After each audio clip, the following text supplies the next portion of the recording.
bandeira. É por amor a essa pátria Brasil que a gente segue em fileira. Boa noite a todas e todos e todes. Um prazer enorme encontrá-los aqui nesta noite, a partir de São Paulo, um pouco de frio, um pouco de chuva, como a capital paulista gosta de ser, gosta de estar. E é sempre bom estar com vocês para, neste canal, trocar ideias, provocar, deixar sugestões e ouvir também as sugestões que vocês têm para trazer. Sejam muito bem-vindos e bem-vindas. E nesta hora de conversa, espero que a gente possa interagir como a gente gosta, e sempre, uma vez por mês, a gente se encontra aqui para fazer isso.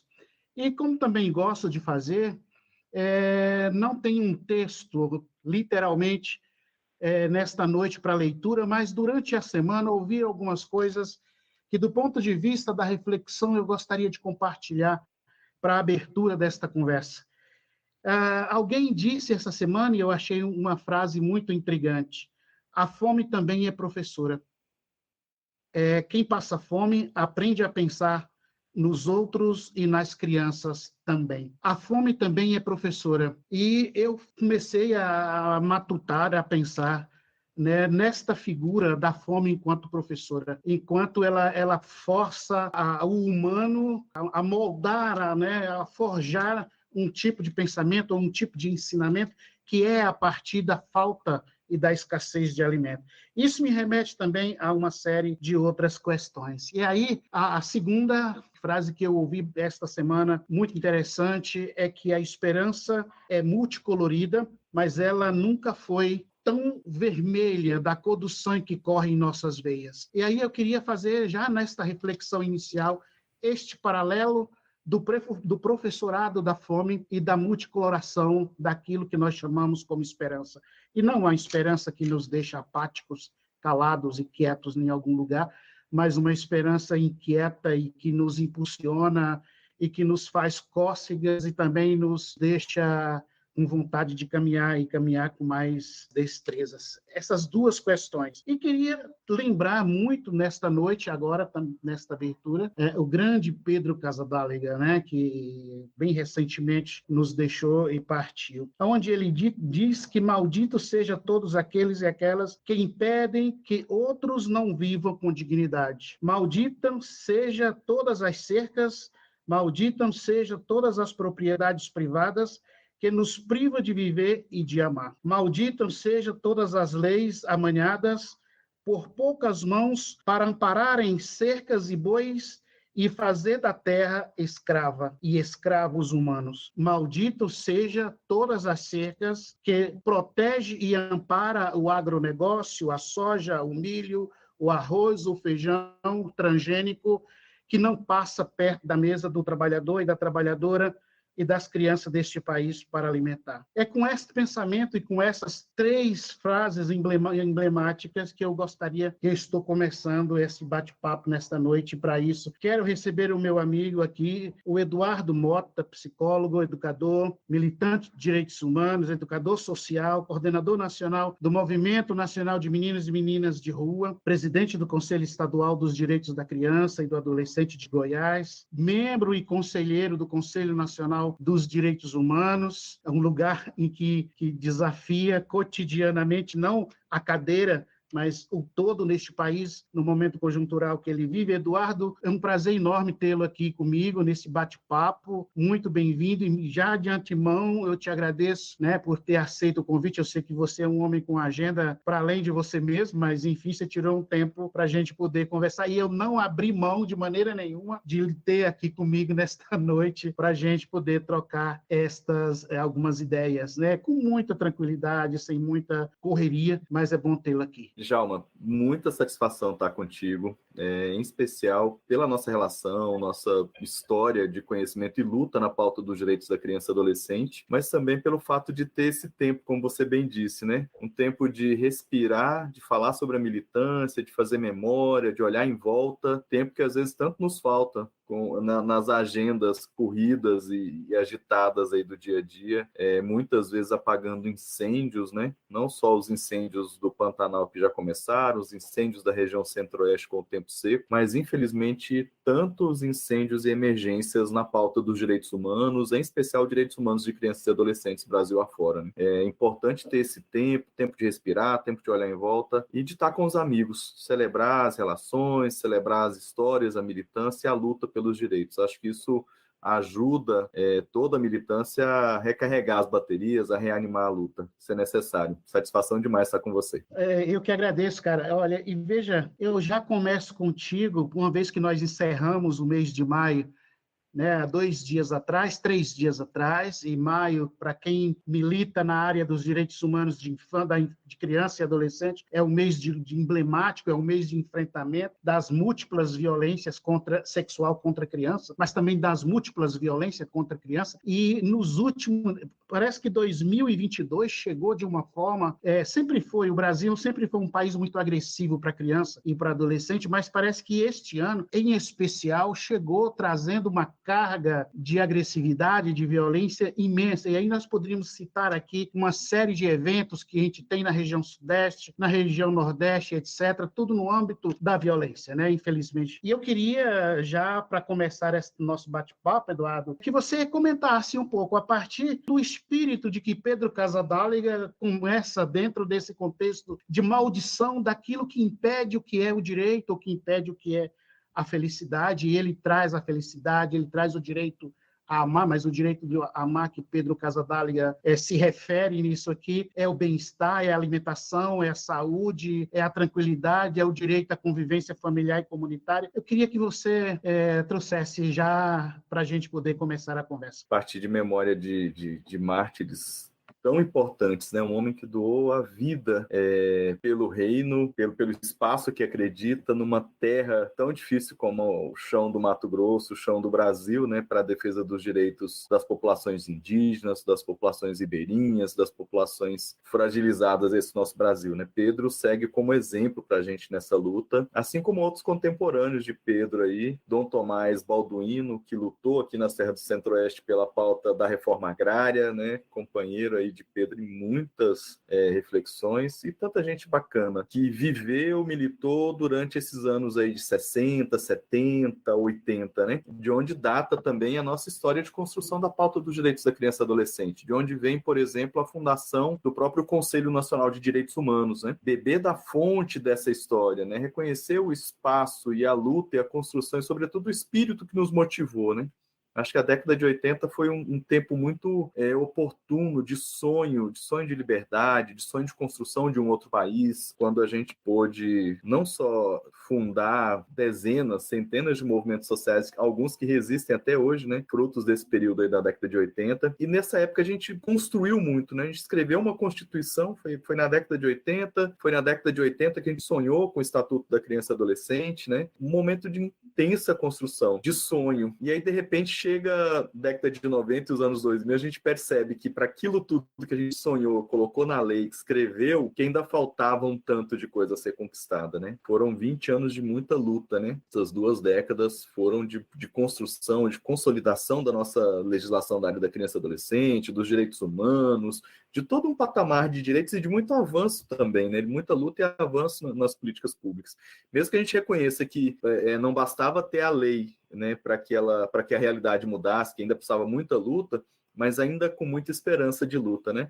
O que eu avalio do momento atual, desses últimos, em especial desses últimos 4 anos aí de militância, é que mesmo aquele pouco conquistado, né, mesmo aquilo que a gente conquistou com tanta luta, está posto a perder. Está posto a perder por ações absurdas, né? Seja do que a gente tem presenciado, das notícias, das situações de violência, abandono, agressão, que vão retomando as páginas de jornal, né? Parece que aquela realidade que a gente tanto esperou superar na década de 80, ela vem bater a porta de novo, né? A fome, fome, a ampliação da população em situação de rua nos grandes centros, né? Tudo isso que era, talvez, parecia passado, né? Lá na década de 80, ele vem de novo com tanta força à nossa porta. E aí é lamentável, né? Quando a gente olha a partir do Conselho Nacional de Direitos Humanos, a partir da história dos Conselhos Nacionais de Políticas Públicas, o quanto o atual governo fez para impedir o funcionamento, né? Para dificultar a atuação, chegando às raias de fechar conselhos, de impedir o trabalho de comissões importantes, como a Comissão de Combate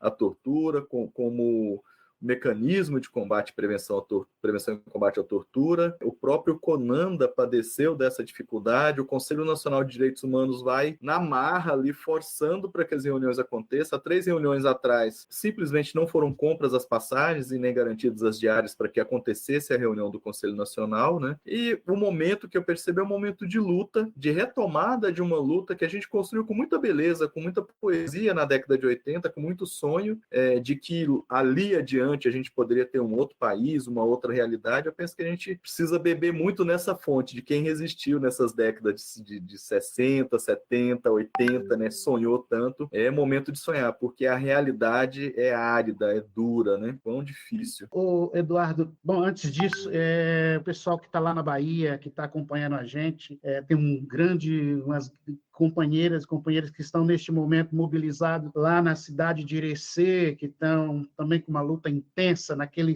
sertão, onde tudo isso que nós estamos dizendo parece que passa muito demorado pelo sertão, pela periferia do país como um todo. Então, quero agradecer a todas e a todos que estão lá em Minas Gerais, que estão acompanhando também, Salvador, no interior de São Paulo, enfim, as pessoas e os grupos onde possam nos acompanhar. E aquelas também que vão tomar conhecimento do conteúdo desta conversa depois aqui no canal. Por favor, se achegue e vamos participar do debate. Eduardo, veja bem, você trouxe aí agora as dificuldades, inclusive no Conselho de Direitos Humanos, mas também, né, numa relação que nos últimos 4 anos, as coisas ficaram muito mais difíceis, né? E houve, assim, um desmonte muito violento no que diz respeito a mecanismos que se demorou 30 anos para serem construídos e foram desmontados e desmantelados assim com muita rapidez no âmbito da proteção, no âmbito da defesa de direitos humanos. E aí tem uma questão que também para mim é intrigante, né? Essa questão do desafio e da complexidade da defesa de direitos humanos. E aí nós vamos falar das diversas populações, mas em especial das infâncias, das diversas infâncias que nós temos neste país, que é imenso, né? E você tem as infâncias ribeirinhas, você tem as infâncias indígenas, você tem as infâncias quilombolas, você tem as infâncias LGBT e a adolescência também, enfim.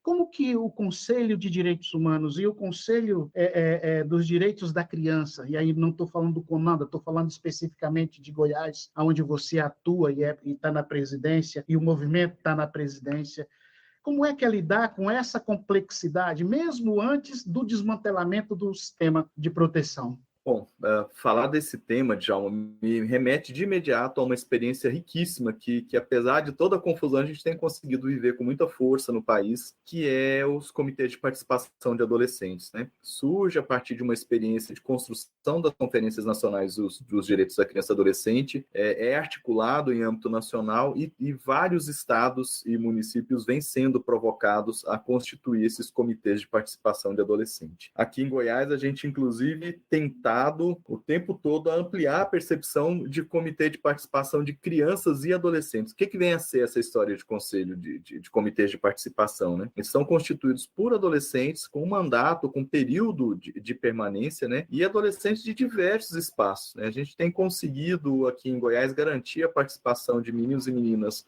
do interior, da cidade de pequeno porte, escondidas, cidades que pouco se ouve falar, que conseguem, a partir da articulação de comitês locais, municipais, garantir a presença desses meninos e meninas no âmbito estadual. E garantem como, né? A partir do acesso virtual, eventualmente também, quando das reuniões presenciais, garantindo a presença dessa meninada de um jeito muito bacana, e experiências riquíssimas de meninas de até 9 anos. Tem um grupo numa cidade aqui, que foi a antiga capital do estado, chamada Cidade de Goiás, com as irmãs dominicanas, inclusive, em que elas têm uma rádio, e o programa de rádio dessa rádio comunitária, que é uma rádio dos direitos da infância, é totalmente coordenado, produzido e executado pelas crianças mesmo, até 11 anos de idade, 12 anos de idade. Inclusive, esse desafio da transição, né? Quando chegam aos 12, elas deixam a ação, a articulação, o programa, elas vão para outros campos, né? E às vezes é um chororô danado, porque aquelas crianças que cresceram ali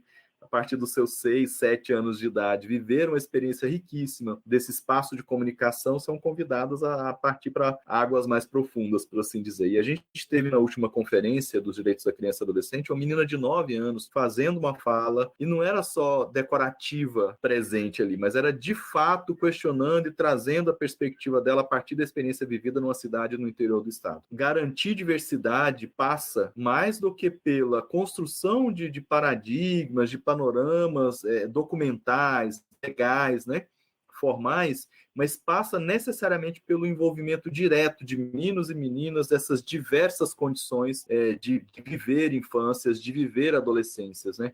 Nesse sentido, quando você me faz essa provocação, eu venho com muita força e com muito gosto a experiência vivida a partir dos CPAs. A gente tem aqui meninas e meninos LGBTs, a gente tem participando em condição de igualdade meninas e meninos quilombolas, inclusive uma representação no Comitê de Participação Nacional de Representação Quilombola é daqui de Goiás, da região de Cavalcante, região nordeste do estado, que é uma região muito tensa, que tomou as notícias do país aí por conta das situações de violência sexual contra crianças e adolescentes, né?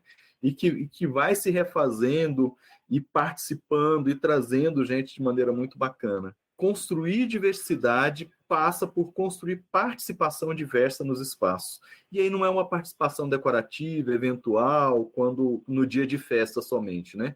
A riqueza que os comitês de participação de adolescentes têm trazido, tanto em âmbito nacional, estadual, ou mesmo nos municípios aqui no estado que conseguiram implantar, ela é uma riqueza desse visitante que chega com diversas perguntas sobre por que a gente faz de determinada forma, né? Por que a política da criança e adolescente está sendo executada de forma A ou B, questionando a lógica de organização do próprio conselho e, mais ainda, talvez o mais rico disso tudo, ao se discutir uma determinada política pública, dialogar direto com os atores, sujeitos dessa política pública, para perguntar para eles, lá na ponta, a percepção que eles têm da política, que às vezes pode ser, sim, a resposta de que essa política não nos chega. E aí provoca o reboliço todo entre os adultos para pensar, mas como, né? Como que essa política não chega? Então vamos lá ouvir meninos e meninas de regiões periféricas, distantes, diversos, sobre como é que eles percebem a atuação do Estado na garantia dos direitos deles e delas. Isso é muito rico, né? Eu penso que a gente precisa avançar no enfrentamento à violência, como agora, recentemente, na última plenária do Conselho Estadual aqui de Goiás, nós aprovamos já uma segunda edição do Plano Decenal de Enfrentamento à Violência Sexual contra Crianças e Adolescentes. Então, a gente todo um processo de construção extremamente participativo, inclusive com a participação do Comitê de Adolescentes aqui do Estado, e aberto à sociedade, dialogando com diversos atores, para apontar um caminho de construção desse enfrentamento que é permanente, que é cotidiano, né, à violência aí pelos próximos 10 anos. Então, a gente precisa construir panorama legal, mas mais que isso, presença efetiva de meninos e meninas com as suas caras e cores, jeitos e sabores e olhares diversos para a política, para nos dizer, nos orientar e num pé de igualdade, né? Não são nunca uma concessão que se faz para ouvir alguém que, na verdade, não deveria estar ali, que às vezes essa é a sensação, né? O que a gente está fazendo, na verdade, é trazendo para o centro os sujeitos da ação que precisam e devem ser ouvidos na sua condição. Talvez olhar para esses últimos tempos é isso, é olhar e dizer que a maior experiência talvez seja essa. E é exatamente isso que eu ia lhe dizer, Eduardo, porque acho que esse é um aprendizado para nós extraordinário e muito exigente, né? Você que é educador social, eu também, militante de direitos humanos, essa coisa toda, a gente sabe que essa construção, né, a partir da perspectiva do direito à participação, para nós, e aí eu ousaria dizer que esse é um aprendizado muito jovem para nós, porque dos últimos 30 anos, dos últimos 35 anos para cá, onde a gente começa laboratoriar um pouco essa, ou seja, olhar para... E não é somente uma questão legal que uma lei impõe esse olhar, esse conceito fundamental, né, que é o sujeito, que esse sujeito, ele fala, ele tem sangue, ele pulsa, essa coisa toda, como sujeito que tem direito. Mas nós também, e aí eu não sei se você concorda comigo, mas essa foi uma experiência que eu vivi fortemente, né, nesse aprendizado todo, nas últimas 3 décadas ou 4 décadas por aí, que eu fui forjado sou de uma escola inicial onde eu ser o tutor do saber, né? Onde eu transmito o saber. Inclusive, a ideia de professor que transmite o saber, ele sabe mais do que eu, portanto, ele me ensina essa coisa toda. E não dentro de uma perspectiva, eu diria, freiriana, que o saber é horizontal e que é uma construção mútua, essa coisa toda. Isso causou um sofrimento enorme, né? Eu não sei se contigo, mas comigo causou um sofrimento enorme, porque foi difícil desapegar desta ideia de que eu era o mestre, que eu era essa coisa toda. Então, eu queria muito que você comentasse, porque na história da elaboração de política pública e construção de política pública, e eu sempre disse e digo e defendo muito de que a política pública ela é um suporte para a efetivação do direito, que o direito vem primeiro, né?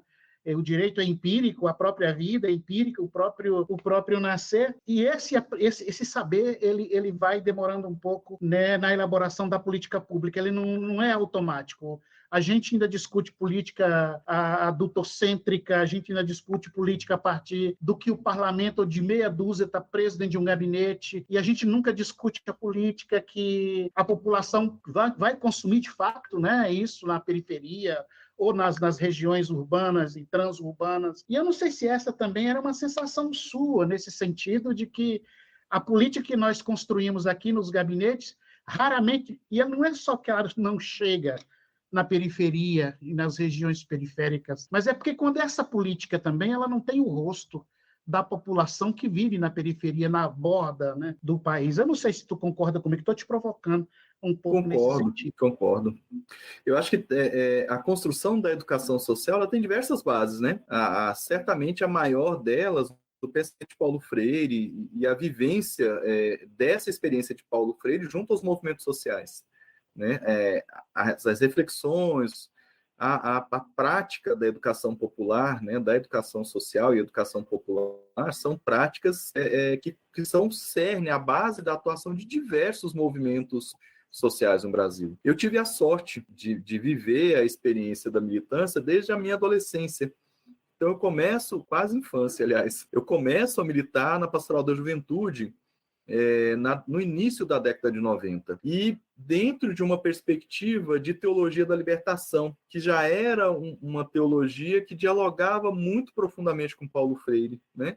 Com quem Paulo Freire, inclusive, caminhava muito, né, com esses autores. Então, eu tive a sorte, no movimento social, no movimento de militância, onde eu comecei, de poder beber dessa fonte. Não que isso fosse algo tranquilo, né? Eu me lembro de uma situação, por volta de 93, 94, a pauta, o debate sobre a AIDS no Brasil era um debate muito consistente, muito intenso, né? Eu me lembro de um encontro de jovens que reunia cerca de 39, 40 cidades ali da região onde eu vivia, em que nós fizemos a distribuição de camisinhas para esses adolescentes e jovens. Tinha padre querendo pendurar coordenador de grupo de jovens pelo pescoço. Eu lembro disso. Pensa o resto da vida. Some, não pisa mais aqui. Então, assim, eu acho que desde cedo tive a sorte de poder militar nesses espaços, que era um espaço de desafio ao status quo. Os movimentos sociais, na forma com que organizam a política pública, na forma com que provocam a política pública, talvez a grande importância do controle social, da presença dos movimentos sociais nos conselhos, para justamente fazer esse contraponto, né, dessa política que às vezes é construída a gabinete, fechada, enlatada, que não tem a cor, a cara e o sabor do povo que está ali a qual ela é destinada. Ela precisa de um contraponto, e eu acho que um dos contrapontos possíveis é justamente o espaço dos conselhos. O outro desafio como subverter a ordem da participação, do diálogo a partir da experiência dos movimentos sociais. Eu acho que hoje a gente tem os movimentos sociais talvez mais enfraquecidos do ponto de vista dessa potência política de provocação da realidade como um todo, ou pelo menos encolhidos momentaneamente diante de tantos horrores, né? Mas mesmo com esse encolhimento, ainda são, de longe, um farol de incômodo, de preocupação, de debate com a sociedade sobre os absurdos que vem acontecendo, né? São os movimentos sociais, é o MST, é o Movimento de Meninos de Rua, é o Movimento de População Adulta em Situação de Rua, junto com alguns setores de igreja, são centros de defesa dos direitos da criança e adolescente, geridos, coordenados, gestados por organizações da sociedade civil, que estão lá o tempo todo sinalizando e marcando para a sociedade os absurdos que a gente tem vivido. Então, eu acredito que a partir dessa experiência da participação autêntica, consistente de crianças e adolescentes, das suas comunidades, dos seus familiares, a gente teve agora aqui em Goiás um momento de reflexão sobre os 4 anos do que a gente chama de um assassinato cometido pelo Estado de Goiás contra 10 adolescentes no sistema socioeducativo. Uhum. Esses meninos estavam em uma unidade de internação provisória e morreram carbonizados dentro dessa unidade. Foram 10 adolescentes que, para serem devolvidos para suas famílias, tiveram que passar por exame de arcada dentária e DNA para poder serem entregues. Estar com o movimento de mães vítimas do terrorismo de Estado, que é um movimento que se organiza em âmbito nacional. Mães de Maio, Mães do Cerrado, Mães de Maio do Cerrado, que é com quem a gente estava, são grupos de uma potência, de uma autenticidade na sua pauta que nos fazem refletir. Então, eu penso que transformar a política pública passa por um processo de melhorar o processo de construção dessa política pública para que, de fato, ela comece na base, ou ela dialogue muito com a base, né, com a população, para chegar num desenho final. E nos casos onde isso não foi possível até agora, é a própria comunidade, a população provocando, e é a partir dos movimentos sociais, na relação com os conselhos, com os espaços de controle social de política pública. Eu tenho expectativa que a gente ainda tenha muita potência para isso. Infelizmente, o que a gente vive de momento não é nem a perspectiva de reclamar de política que foi construída ao arrepio da demanda da população ou da sociedade de uma forma geral. Infelizmente, o que a gente vive é o desmonte das poucas políticas públicas, sendo elas boas ou ruins, estão sendo estagnadas pela má gestão, estagnadas pela falta de recurso público, né? Políticas consolidadas, inclusive, né? As universidades brasileiras, enquanto modelo de acesso e de garantia de permanência, vem sofrendo severamente. Essa semana a gente teve outro corte de recurso absurdo, né? De um orçamento que já não era suficiente para a continuidade do trabalho dessas universidades. A gente não fala nem da extensão e de outras coisas tão preciosas, né? Básico, funcionar, é ter condição de acender uma lâmpada e dar uma aula. A gente tem universidade que não tem condição disso, não tem água na torneira, não tem energia para poder funcionar. Então, o nosso sonho é que, ao pensar em construção de políticas públicas, que a gente possa, em momento breve, fazer diferente, fazer ouvindo o povo, com a participação direta do povo, e mais ainda, resgatar todo um conjunto de políticas públicas que, infelizmente, o que a gente tem percebido nesses últimos tempos é corte em cima de corte e o esvaziamento do significado dessas políticas, né? É verdade. Ô, Eduardo, bom, antes disso, quero mandar um abraço para toda a rede ANSED, que está aí também nos vendo aqui, aos movimentos que também que nos acompanha, aqui o pessoal, minhas companheiras e companheiros aqui do SIDECA Interlagos, também, um grande abraço para vocês, estamos juntos, né? Um abraço também para o povo de Pernambuco, que está num momento extremamente doloroso, a gente não acompanha com muita apreensão. Inclusive, um abraço para o movimento social, os centros de defesa e outros movimentos que acompanham todo esse drama em Pernambuco, mas este ano começou com muita chuva em todas as regiões e, de novo, a política pública e o direito entra no debate. Também um abraço para os companheiros e as companheiras do movimento de direitos humanos e do movimento popular, movimento social de maneira geral no Rio de Janeiro, né? O Rio de Janeiro, desde que começou 2022, não sei o que acontece naquele lugar, quer dizer, que a gente sabe, uma tristeza, uma angústia enorme, do que acontece no Rio. Um abraço também para a família do Genivaldo, lá no interior de Sergipe, né? A barbaridade, se é que nós podemos dizer o mínimo disso também. Então, quero mandar um abraço para todo mundo. Mas, Eduardo, eu queria verificar uma coisa com você.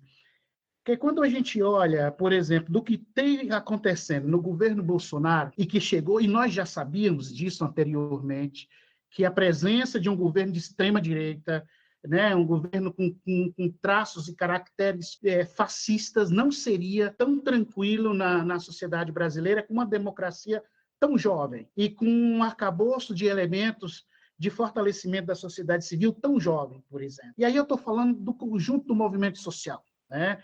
E do que o movimento social e a sociedade civil conseguiu construir ao longo desses 30 anos, 30 e poucos anos da Constituição Federal para cá, todas as ferramentas e os mecanismos que foram construídos. E a impressão que se teve é que quando, no primeiro tranco que sofreu, os mecanismos, sobretudo de proteção, parece que houve uma fragilidade, é como se os tijolos tivesse sido colocado com cimento que não foi ainda aquele cimento forte que a gente gostaria.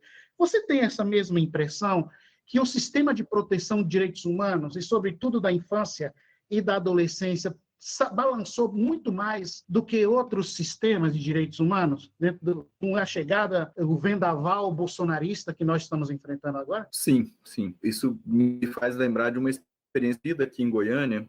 Nós tínhamos uma instituição com cerca de quase 20 anos de existência. Se tinha como consolidada um orçamento considerável de cerca de 12, quase 13 milhões de reais por ano, atendendo exclusivamente crianças e adolescentes, em várias dimensões. Caminhamento no mercado de trabalho, na aprendizagem, atenção direta a crianças e adolescentes em situação de rua, o atendimento comunitário. Experiências riquíssimas aqui, que acumulavam toda uma expertise, inclusive de profissionais que foram forjados ao longo desses quase 20 anos da instituição, e que numa canetada, uma única canetada de um prefeito que assumiu e achou que devia mudar tudo, ele acabou com 20 anos de história. Dispensou o povo, pegou o orçamento que estava voltado para criança e adolescente e usou para a guarda civil do município, né? Não há uma linha direta, uma lei que diga, olha, pega daqui e põe ali, mas misteriosamente o dinheiro que deixou de ser aplicado na assistência social, no mesmo montante passou a ser aplicado, e no mesmo período, passou a ser aplicado para ampliação do efetivo da Guarda Civil de Goiânia. Provocou várias reflexões aqui no estado de Goiás, essa transformação, né? A gente tinha como algo tão consolidado e aí foi cristalizando a percepção. Acho que com o desgoverno Bolsonaro, o que a gente percebeu é que questões consolidadas, que a gente tem parâmetro, inclusive amparado em legislação internacional, em pactuação do Brasil, com essas legislações, pactos do qual o Brasil é signatário, simplesmente foram esquecidas ou formalmente negligenciadas, desconstruídas com a mudança de resoluções, decretos do governo, ainda que derrubados posteriormente ou questionados posteriormente, mas o estrago estava feito, né?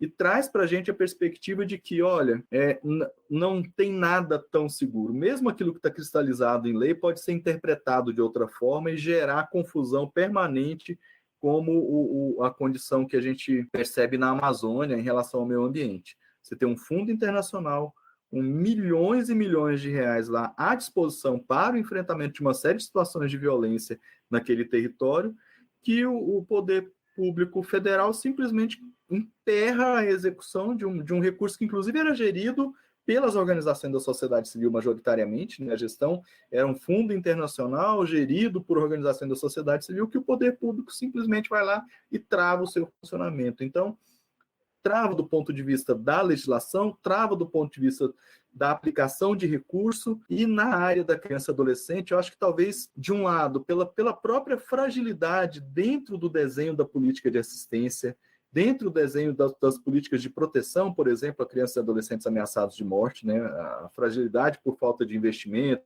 pela complexidade da situação, a gente talvez perceba com mais força, sinta esse baque, como você disse, né, Djalma, com mais força na pauta dos direitos de criança e adolescente.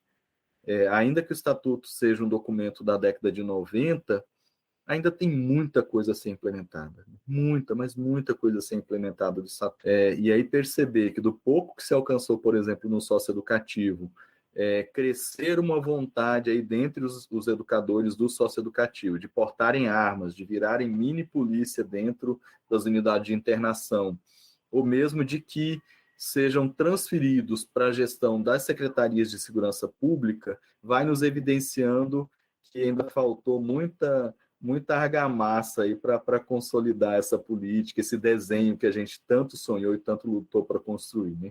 Eu, sinceramente, né, não sou cria quase do Estatuto, não sou tão jovenzinho assim, mas peguei uma transição aí entre a publicação. Eu era adolescente quando o Estatuto foi promulgado. Eu fico observando esse tempo de militância, o envolvimento com presidência de Conselho Municipal da Criança e Adolescente, de Conselho Estadual, a participação no Conselho Nacional dos Direitos da Criança e Adolescente e outras experiências de construção de política pública na área da criança e adolescente. O que se pode fazer para criar estruturas mais resistentes, né? Eu acho que é reformular a própria concepção do Estado brasileiro, né? Para que um gestor não possa fazer tantos absurdos com a caneta Bic azul, né? Como o infeliz gosta de se apresentar lá do começo da gestão dele, né? A gente precisa rever a própria estrutura de Estado. Os pesos e contrapesos não funcionaram de forma alguma no conjunto das políticas, e eu acho que na área da criança e adolescente, talvez pela fragilidade da condição da criança e adolescente, ela se evidencia mais ainda, né? Ela salta mais aos olhos. É preocupante. Ô, Eduardo, é interessante isso que você traz, porque, bom, estamos aproximando do mês de julho, onde o movimento da infância, né, tem grande movimentação em torno de uma agenda voltada especificamente para o Estatuto da Criança e do Adolescente. E eu não sei você, mas você acha que já chegou o momento, por exemplo? Eu sei que o cenário é perigoso, a conjuntura não favorece, tem uma série de questões, mas quando você olha para o Estatuto da Criança e do Adolescente, tem que necessariamente ver qual foi o tamanho do buraco que foi feito ao longo desses 30 anos, né? Desses 32 anos do próprio Estatuto. Da mesma forma que a Constituição Federal, né? Quer dizer, todo dia tem uma iniciativa e que termina aprofundando o impacto dentro da legislação, sem, inclusive, implementar isso que você acaba de dizer, que é de fortalecer o próprio sistema de proteção, aquilo que nós chamamos de sistema de garantia, que a rede do sistema de garantia também não funciona e logo o direito humano ele fica na borda sem conseguir avançar porque não tem o respaldo. Basta a gente olhar um pouco para a segurança pública, não é?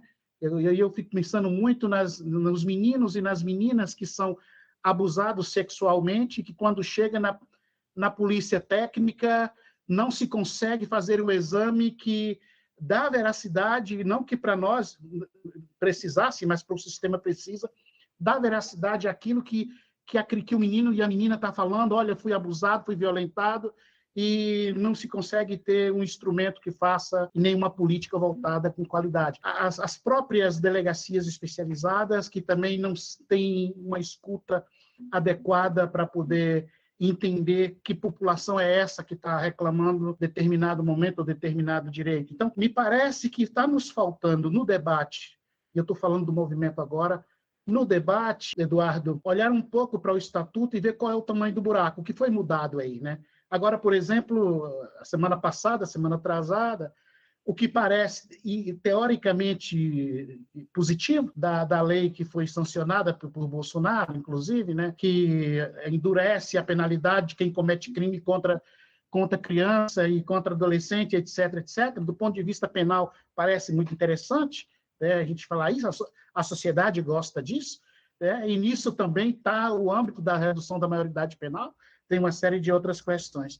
E eu não sei se você pensa como eu, mas eu acho que é preciso falar desse sujeito, o Estatuto da Criança e Adolescente, considerando os buracos e as cicatrizes que já foram feitas nele ao longo desses 30 anos, não? Sim, quando você fala do sistema de responsabilização, e aí como grande porta de entrada, né, as delegacias, eu penso, por exemplo, na delegacia de Goiânia, uma delegacia que agora, relativamente há pouco tempo, conseguiu melhorar a sua estrutura, mas que ainda tem uma quantidade absolutamente insuficiente de policiais, uma cidade com 1 milhão e quase 1.600.000 habitantes, que tem uma única delegacia de proteção da criança e adolescente, com 5.000 inquéritos, 5.000 inquéritos represados. É desumano com os profissionais da segurança pública que trabalham nessa delegacia, dedicados, atentos, querer que eles deem conta de um volume tamanho de violação de direito que está lá sobre a responsabilidade deles. É absurdo, né?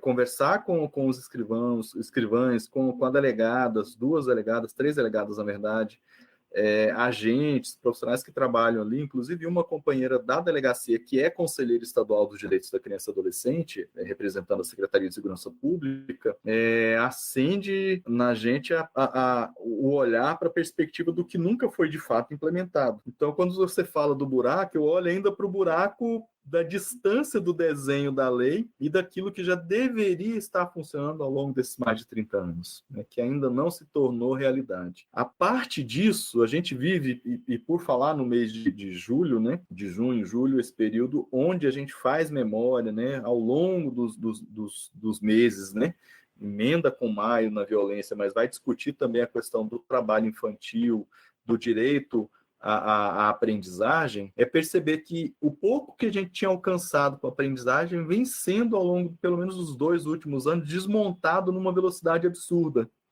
né? Então, da distância do abismo ainda que não havia sido completada, a gente vê ruir o pouco da ponte que a gente tinha construído para garantir acesso ao trabalho aos adolescentes. A proteção do trabalho do adolescente é o enfrentamento ao trabalho infantil. A gente vê avançar, por falta de condição de fiscalização do Ministério do Trabalho, não só o trabalho infantil no Brasil, mas também as condições análogas à escravidão. É uma situação absurda. Medir isso, eu acho que a gente precisa medir esse rombo, como você diz, do estatuto, no sentido daquilo que deveria ser, ainda do que foi sonhado, pensado pelo legislador, né? E diga-se de passagem, o legislador foi a própria sociedade brasileira, né? Porque foi uma lei belamente escrita a tantas mãos, né? Com tanta gente participando e sonhando junto, do que deveria ter sido alcançado e do que efetivamente não foi por falta de investimento, de implementação, para além dos estragos causados pelas mudanças legislativas, né? É absurdo que a gente ainda continue, mesmo depois de ver a falta de resultado do sistema prisional, a falta de resultado dessa sanha punitivista carcerária, né, de instituições totais, né?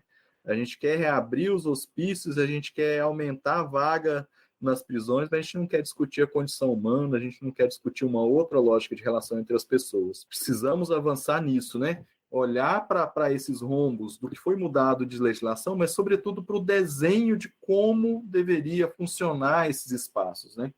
Porque a gente tem uma coisa o tempo todo, muitos legisladores, inclusive por mau caratice mesmo, acho que intencionalmente, são perniciosos, né?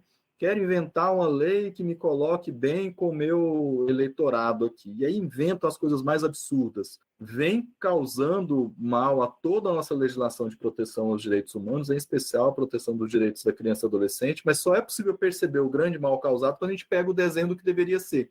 E aí vamos recompondo com essas retiradas, algumas que parecem até inofensivas, né? Mas que vão gerando possibilidade, aí, como, por exemplo, no momento atual de endividamento da população brasileira, ampliar a possibilidade de bancos tomarem a residência, inclusive, das pessoas para poder pagar a dívida, né? Quais são os valores que estão por trás disso, né? Quando eu vejo a dilapidação da lei da aprendizagem, todas as alterações de mudança da lei ou de decretos e regulamentações, que eu percebo é um atendimento a esse mercado voraz, devorador de gente aí, que não está nem aí com o direito humano, com dignidade humana, que quer saber de lucro a todo custo. E começa a moer gente, né? Chegou no seu esgotamento, vamos moer mais gente, quanto mais puder, melhor, né? É preciso olhar para esse rombo, como você diz, Djalma, nessa perspectiva de qual é o nosso sonho original, o que foi alcançado dele e o que há de impedimento da legislação, e não só da legislação, de decretos vigentes, de falta de investimento que vão impedindo que isso se concretize.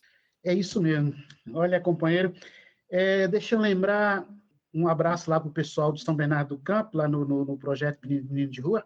Está lá o Marquinho Marquito. E a Neia. Está lá na Resistência. Eu vou lá domingo, porque eles estão com um boteco de como é que chama? Boteco de comida, né, no domingo, para poder arrecadar um pouco para as atividades que eles têm. Vou lá. Também o movimento social está reunido em São Paulo em torno da Conferência das Cidades, né, do direito à cidade, estão debatendo o direito à cidade. Aliás, Eduardo, esse é um outro tema que nós precisamos tratar, porque o direito à cidade é uma teia de aranha, né? Quer dizer, no sentido de que discutir a cidade não é tarefa fácil, né? Aí nós vamos falar de muita coisa. E eu fico pensando muito, sobretudo na infância e na adolescência que está no campo, e quando nós estamos discutindo a construção dessa política pública. Obviamente, tem gente que diz, olha, mas no campo, hoje, em tese, nós temos 14% da população brasileira vivendo no campo. 14% é muita coisa. De uma população de 213 milhões de pessoas, é muita coisa ainda vivendo no campo.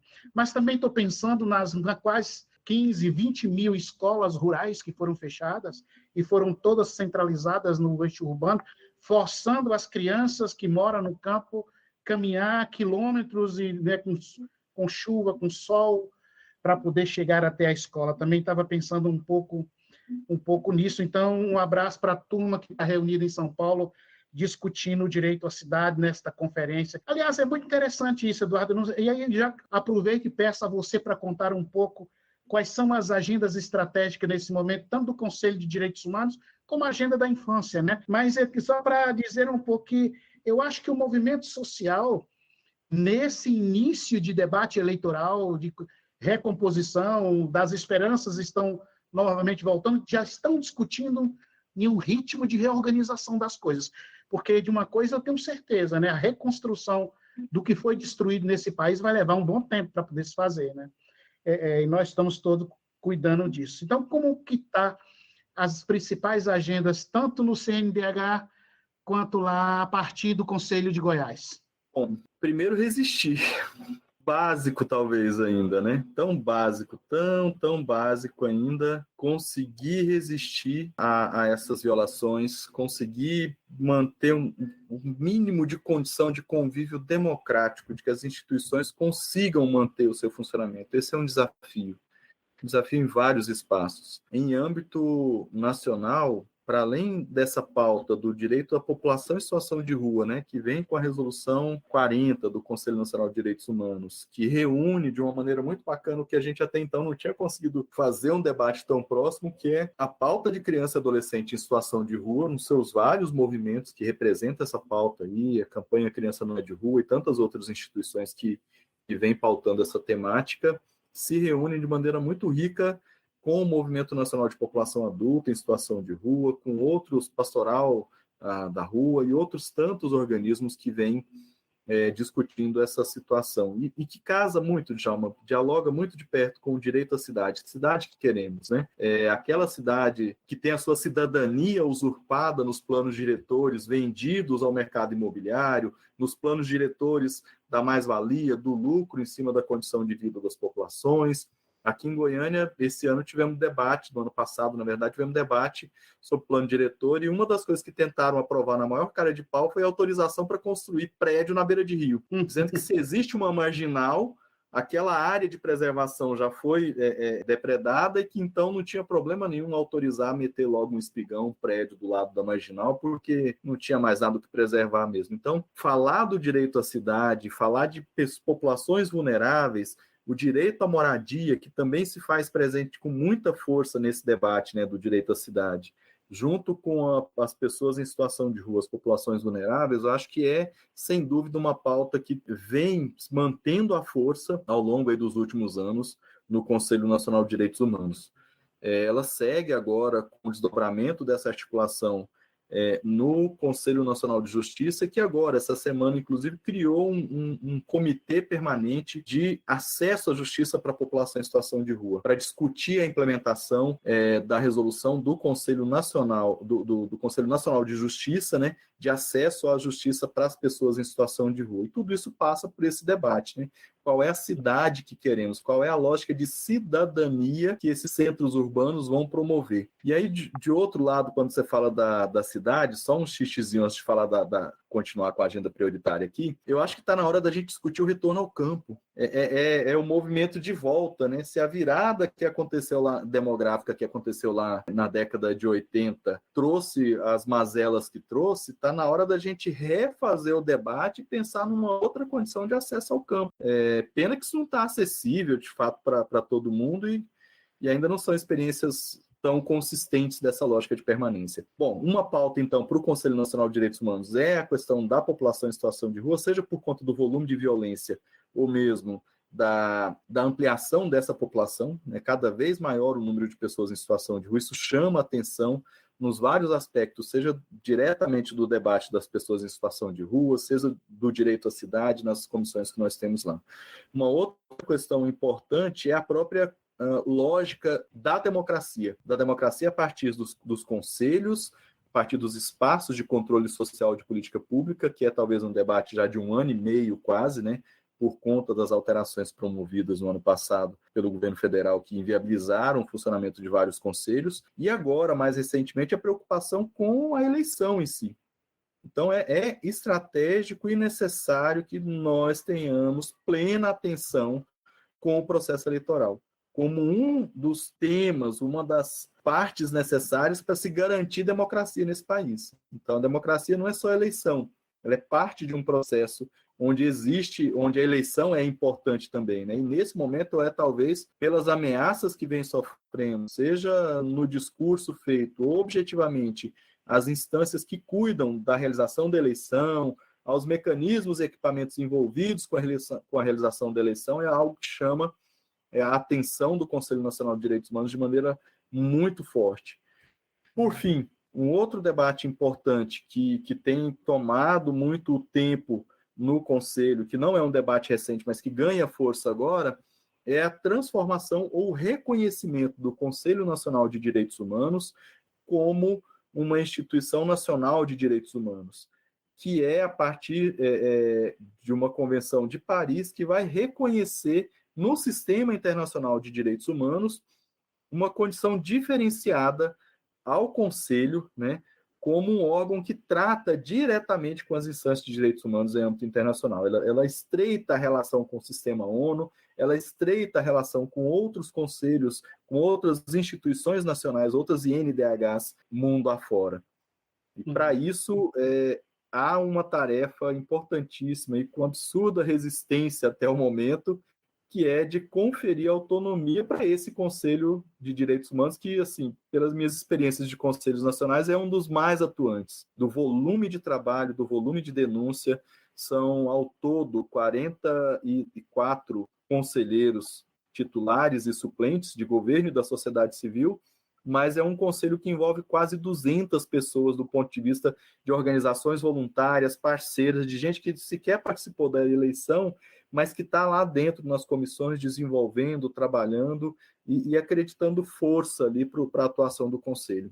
Na pauta dos direitos da criança e adolescente, sem dúvida, o resgate de toda a pauta dos direitos para enfrentamento ao trabalho infantil, enfrentamento à violência, à aprendizagem, a experiência do reconhecimento da diversidade desses meninos e meninas ao longo dos vários espaços do país, né, o direito à convivência familiar e comunitária, todas são pautas que parece estranho falar, qual que é a pauta prioritária? A prioridade é tudo.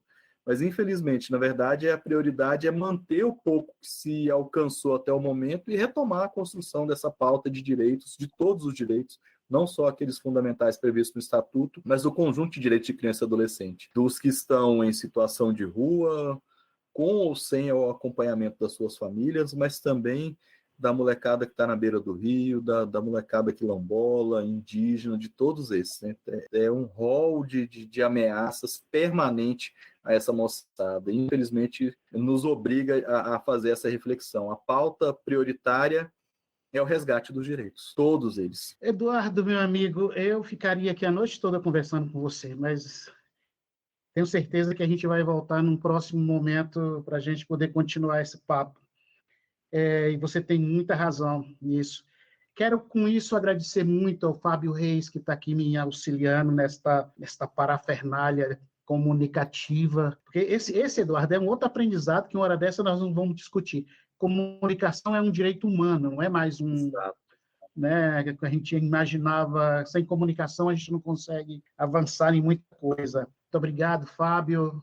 Eu quero agradecer também quem nos acompanha. E outra coisa, vão aí, se inscreve aí no canal, indique para seus amigos, companheiros, familiares, e vamos ampliando um pouco essa rede de debate. E o objetivo é justamente esse, é oferecer elementos, subsídios para ampliar e continuar conversando a respeito disso. Eu tenho certeza de uma coisa, a mudança nesse país passa pela mobilização. A mobilização de todas e todos e todes passa por isso. E no âmbito da infância, dizia Paulo Freire, passa pela mobilização de crianças e adolescentes ocupando as ruas e as praças desse país, ou seja, que é lugar de todos. A Caminhada pelos Direitos está aqui e quer estar junto com você para a gente poder fortalecer a nossa luta. Um grande abraço a todos.